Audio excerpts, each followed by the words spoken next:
আজ রাজধানীর বেশ কয়েকটি জলাশয় সংস্কার ও সৌন্দর্যায়ন কাজের অগ্রগতি ঘুরে দেখেন মুখ্যমন্ত্রী ডাক্তার মানিক সাহা।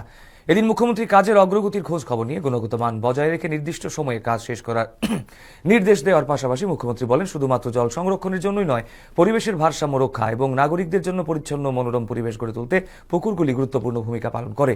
এদিন মুখ্যমন্ত্রীর সাথে উপস্থিত ছিলেন মেয়র দীপক মজুমদার সহ নিগমের কমিশনার এবং সংশ্লিষ্ট দপ্তরের আধিকারিকরা।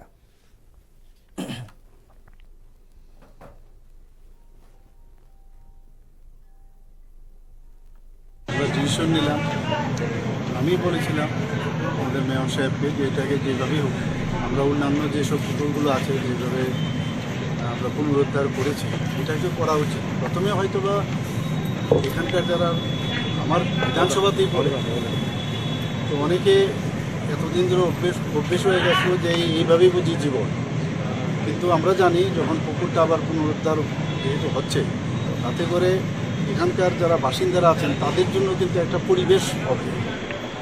একটা পুকুরটাও প্রয়োজন, যে কোনো কারণে যদি এখানে অগ্নিসংযোগ হয় বা কিছু আগুন লাগে তাহলে মুশকিল।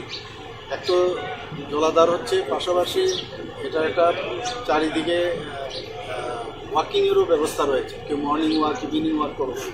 আপনারা দেখেছেন প্রচুর জায়গা, প্রায় 30-35টা জায়গায় আমরা আগরতলা শহরের মধ্যে বিভিন্ন যে পুকুরগুলো আছে সেগুলো আমরা পুনরুদ্ধার করেছি।